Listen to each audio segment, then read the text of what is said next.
Un 2 1, 2. J'espère que vous m'entendez bien. J'ai improvisé un petit setup là, un petit cadre, tranquillement à la maison. D'ailleurs, avant que je fasse tomber le PC, faites un petit like pour le jeune rotophile là-bas, hein, histoire de tondre le gazon, bref. Dans quelques jours, je vous apporterai aussi quelques images de mon bled, hein, fier d'être malgache pour ceux qui connaissent, et non madagascarien. Enfin bref, j'espère que vous allez bien, que tout se passe bien pour vous et que vous avez la forme.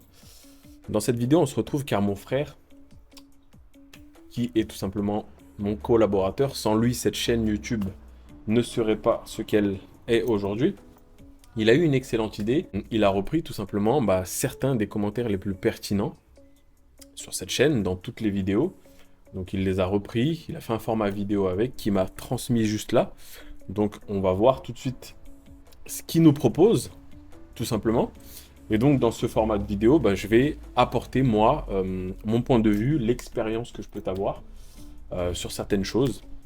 Et tout simplement, vous partager de la valeur, mes connaissances, mon propre point de vue, etc., etc. Donc, on va tout de suite partir dans cette vidéo. J'espère que vous me voyez bien et que vous m'entendez bien. Vous voyez bien, je tiens le micro à bout de bras, hein. Je suis à deux doigts de faire tomber mon Nokia. Ok. Donc, voilà, on est tout de suite parti. J'espère que vous allez bien l'entendre. Alors, déjà, on va faire une petite session questions-réponses. Alors, je vais te poser une ou deux questions afin que tu puisses répondre à certains abonnés. Déjà, pour commencer, est-ce que toi, tu as une stratégie de scalping en trading? Et si il y a des abonnés qui souhaiteraient éventuellement faire un peu de scalping, tu leur conseillerais quoi, tout simplement? Ok, donc première question que mon frère a récupérée dans certaines vidéos. Il me demande, et vous demandez si j'ai une stratégie de scalping pure en elle-même. Alors pour vous dire, je ne fais pas de scalping à proprement dit. Pour ceux qui connaissent pas un petit peu, le scalping c'est quoi? C'est tout simplement acheter ou vendre un actif financier plutôt sur du très court terme. Donc c'est-à-dire rentrer sur une opportunité à l'achat ou à la vente sur quelques secondes ou quelques minutes grand maximum. C'est-à-dire j'achète et 10-15 secondes après, soit je sors avec du profit, ou soit je sors avec une perte, peu importe. Mais voilà, le scalping, c'est vraiment une unité de temps. Enfin, en tout cas, ça correspond à des unités de temps, si je peux dire, inférieures à du 5 minutes, 3 minutes, 1 minute, et même pour certaines personnes, des secondes. Alors pour ma part, je ne vais pas spécialement scalper le marché. Je suis plutôt, on va dire, la plupart du temps, voire on va dire 90-95% du temps, je fais du day trading, c'est-à-dire je vais plutôt prendre des opportunités qui vont durer entre une quinzaine de minutes et quelques heures. Ça arrive que je sois bloqué, entre guillemets, dans un trade overnight et que ce trade dure 1 ou 2 jours maximum, jamais au-delà, parce que je suis plutôt sur des unités de temps type M15 ou 4 heures, comme vous avez pu voir par exemple sur la vidéo où je partageais ma stratégie day trading, qui vous a plutôt bien plu, donc merci. Non, pas spécialement de stratégie de scalping pure en elle-même. Maintenant, je pense que, et c'est mon point de vue, hein, évidemment je peux avoir tort, mais en tout cas c'est ce qui me correspond. Je pense qu'il est important en tout cas de s'adapter au marché. C'est-à-dire que le marché, évidemment, il nous offre des opportunités, peut-être pas tous les jours, mais par exemple, vous avez peut-être pu voir aussi dans certaines de mes vidéos, parfois je vais analyser en 1 minute, c'est ce qu'on va appeler potentiellement le scalping, mais en fait, j'analyse d'abord une opportunité potentielle, un plan, je fais un plan sur du day trading, sur des unités de temps plus élevées, et si le marché justement me propose dans des unités de temps plus courtes, type 5 minutes ou 1 minute, et si j'ai les confirmations qu'il faut, je peux adapter justement la distance de mon stop loss, la distance de mon take profit, pour que le trade justement dure entre guillemets moins longtemps. Sur ça, on n'a pas l'emprise, le marché, il fait ce qu'il veut, il met le temps qu'il veut pour aller où il veut. Donc évidemment, sur ça, on n'a pas le contrôle. Mais le truc, c'est que j'ai pas spécialement de stratégie pure en scalping, si tu veux. J'interviens sur des unités de temps courtes en faisant la même chose, en appliquant mon plan, le même plan que j'applique en day trading. Sauf que du coup, les unités de temps sont plus courtes et j'attends simplement des confirmations du coup sur des unités de temps plus courtes. Donc voilà pour cette première question. Donc on passe à la seconde. N'hésite pas, je t'arrête d'ici, n'hésite pas à mettre un like, à t'abonner et à commenter. Surtout à commenter parce que justement, cette série de vidéos là, je suis à la maison, mais dans quelques jours, justement, je vais partir au bled, comme je t'ai dit. Donc voilà, je te partagerai aussi quelques beaux endroits, quelques endroits un petit peu glauques aussi de Madagascar, comme tu peux savoir que c'est un des pays les plus pauvres au monde. Donc voilà, je vais essayer de te partager les très belles choses comme les moins bonnes choses. On va pas aller dans les quartiers non plus chauds, sinon on va revenir sans un bras ou sans un pied. Je rigole. Mais voilà, je te partagerai tout ça et je pense que ça pourra te faire plaisir. Donc n'hésite pas à liker, à t'abonner. Donc on est tout de suite parti pour la suite de la vidéo. Et merci mon ref, merci, très très bonne idée. Donc voilà, c'est la première question au niveau du scalping. Parce que toi, t'as une stratégie avec des unités de temps un peu plus longues, donc je sais que voilà, pas mal de personnes se posent la question au niveau du scalping. La deuxième question, ça va être... Il y a une question qui revient pas mal, c'est les trades impulsifs. Comment tu fais toi personnellement pour éviter de prendre des trades sous le coup de l'émotion?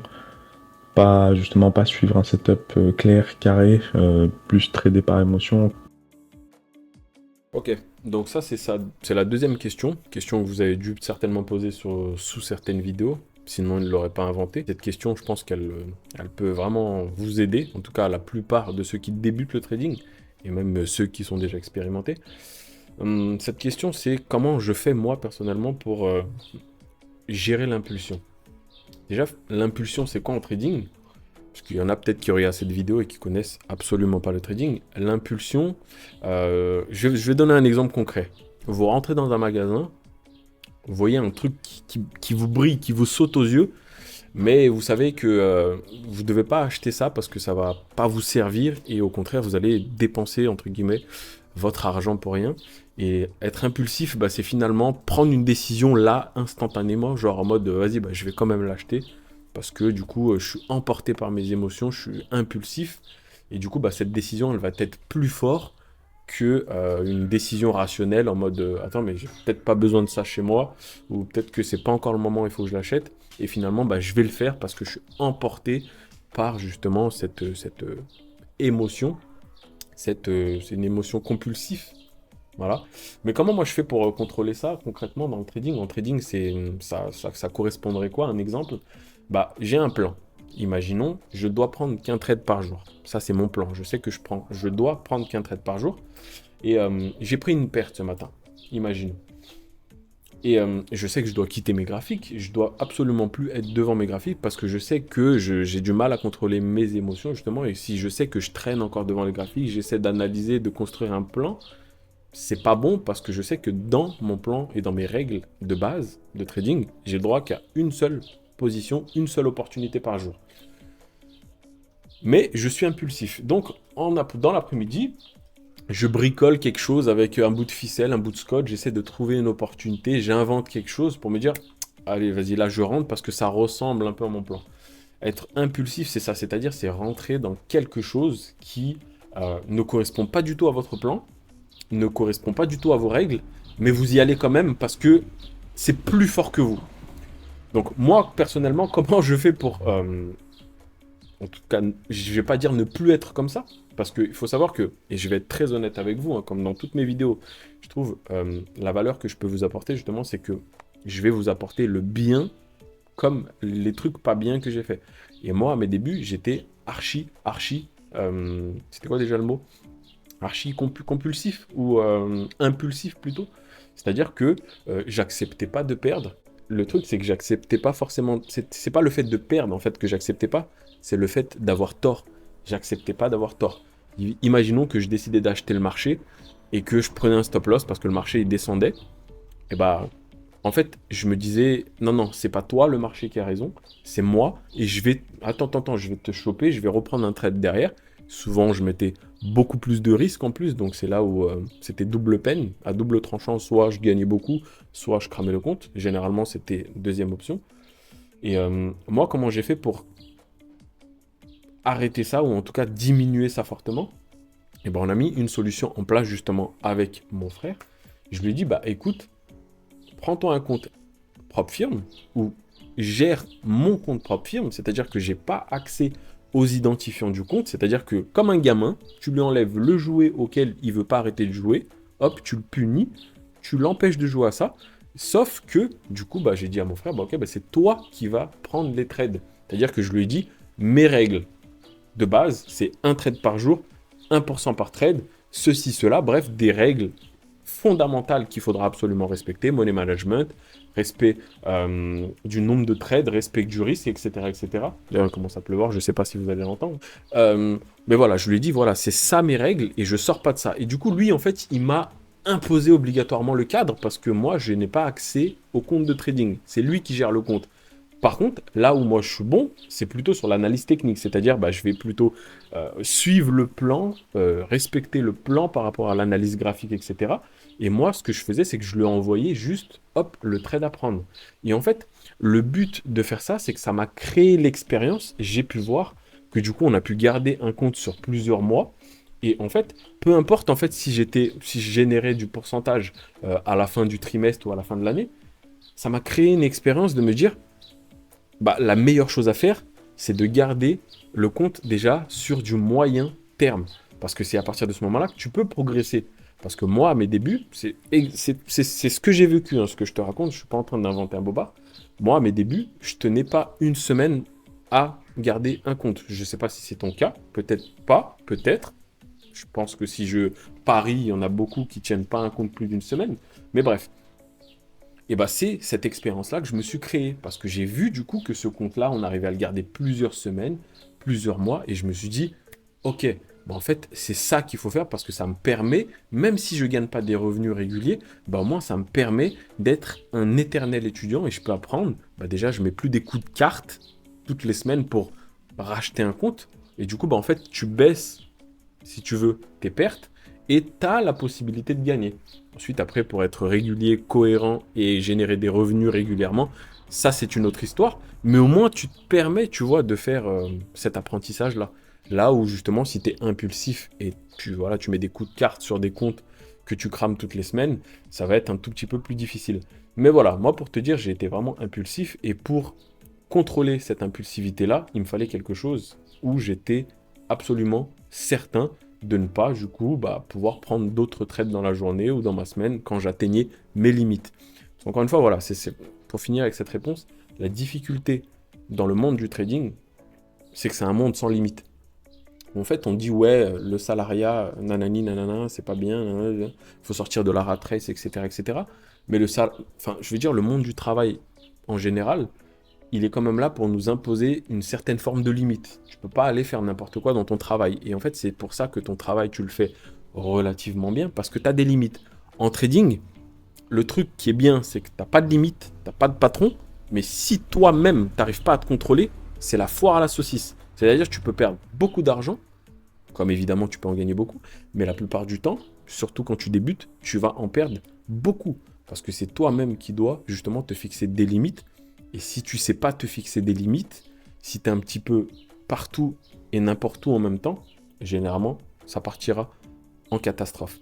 Donc voilà pour cette première partie de vidéo. Alors, je ne veux pas qu'elle dure trop longtemps. On fera vraiment une deuxième partie parce qu'il reste 2-3 questions, je crois, dans la vidéo de mon frère. N'hésite pas à mettre un like sur cette vidéo si elle t'a déjà plu. On changera certainement de cadre. Je ne serai plus à la maison. Je serai peut-être dans un endroit paradisiaque. Spoiler. Mais voilà, je te partagerai quelques belles images du bled là-bas. Et puis voilà, pour ma part, ça m'a fait un énorme plaisir de te partager de la valeur comme ça. J'espère que pour toi, c'est le cas aussi. J'espère que tu as passé un petit agréable moment en notre compagnie. Et mets un petit like pour remercier cette excellente idée de mon frère, du coup, de prendre tous vos commentaires. En fait, c'est une FAQ, tout simplement. Et du coup, on y répond comme ça, à cœur ouvert, directement à chaud. Je vous donne ce que je pense. Vous voyez bien, il n'y a pas de cut. Je suis vraiment en mode, je parle comme si tu étais là, devant moi. Et puis voilà, n'hésite pas à nous soutenir. On est plus de 1000 abonnés sur la chaîne. Voilà, pour pas vous mentir, je pensais pas qu'on allait atteindre la barre des 150 abonnés. On est à plus de 1000 maintenant, donc je sais pas à combien on va s'arrêter. En tout cas, c'est pas ça que je regarde, c'est vraiment la valeur que je peux vous apporter. Et j'espère en tout cas que tout cela vous fait plaisir et que ça vous serve également dans vos business, dans votre façon de penser et dans votre trading. Sur ce les amis, c'était Ivano. Je vous souhaite le meilleur. Faites attention sur les marchés financiers, vous connaissez la devise. Et pour ma part, je vous dis à la prochaine. Ciao, ciao.